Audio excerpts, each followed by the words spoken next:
এই প্রবাসে যারা আছেন তাদের উদ্দেশ্যে একটু কথা বলতে চাই। সময় থাকলে শুনে যাবেন। টাকা পয়সা যা ইনকাম করেন তা তো সব দেশেই পাঠিয়ে দেন, আমরা যতটুকু জানি। একবার কি চিন্তা করেছেন আপনি নিজের জন্য কি করলেন, বা নিজেকে কতটুকু সময় দিলেন?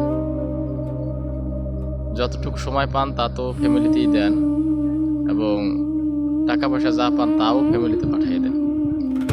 নিজেকে সময় দেন না, নিজের জন্য কিছু করেন না। সেটা আমি বলি, ছোট ছোট যে শখগুলা সেটা আপনি পূরণ করতে পারেন, সেটা কিন্তু বিলাসিতা নয়। আপনার আয়ের সাথে সাথে আপনার ছোট ছোট ইচ্ছাগুলো আপনি পূরণ করবেন, এটা কোনো বিলাসিতা নয়, আপনি সেটা করতে পারেন। এই প্রবাসে আমি দেখেছি অনেক মানুষ যারা বেতন পাওয়ার সাথে সাথে সমস্ত টাকা পয়সা আপনার বাড়িতে পাঠিয়ে দেয়, এবং পরে যে দিনগুলো থাকে একটা মাস, আবার এই মাসগুলো খুবই কষ্টে তারা কাটায়, খায় না খায়। কেন ভাই, কি দরকার তোমার এত?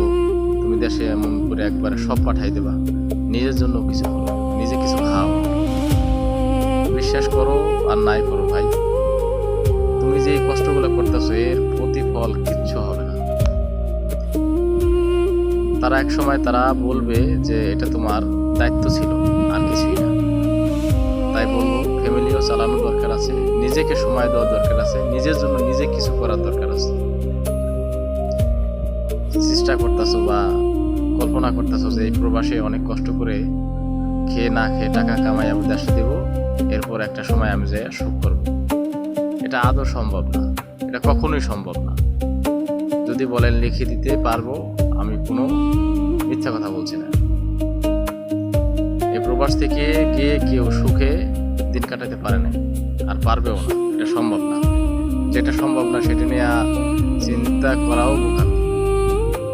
তাই বলবো, যখন যেটা আছে সেটাই নিয়ে সন্তুষ্ট থাকা। প্রবাসী ইনকাম করবেন, খাওয়া দাওয়া করবেন, এরপরে যে টাকা থাকবে সেই টাকা দেশে পাঠাবেন। তার মানে এটা আমি বলতেছি না যে আপনি সমস্ত টাকা নষ্ট করে ফেলেন, না। আপনার যতটুকু দরকার, কষ্ট করে না চলে দেখা গেছে 40,000 টাকা বেতন পেলে আপনি 10,000 টাকা বা 15,000 টাকা নিজের খরচের জন্য কিন্তু রাখতে পারেন। যে দেশে যে খরচ, যেমন খরচ, মানে একটা মানুষ সুন্দরভাবে চলতে পারে, এরপরে ফ্যামিলিতে দেন। কিন্তু এই চিন্তা করেন না যে আমি একবারে খাইয়ে না খাইয়ে দেশে টাকা পাঠাইয়া পরবর্তীতে দেশে যাই আবার সুখ করবো। আরে ভাই, তুমি যখন প্রবাসে পাড়া দিচ্ছ তখন তোমার সুখ শেষ, আর আজীবন আর সুখ হবে না। সুতরাং নিজেকে নিজে একটু সময় দেন, নিজের জন্য কিছু করেন। এই চিন্তা করেন না যে পরবর্তীতে টাকা পয়সা কামাইয়া একটা সময় অনেক কিছু করবেন। বয়স কিন্তু আপনার কমে না বাড়ে, মানুষ বলে বাড়ে, আমি বলি কমে, তাই তো? যাই হোক, সবার জন্য শুভকামনা রইল। সবাই নিজেকে নিজে সময় দেব, নিজের জন্য কিছু করব, পরে ফ্যামিলির জন্য কিছু করব। ভালো থাকবেন। আল্লাহ হাফেজ।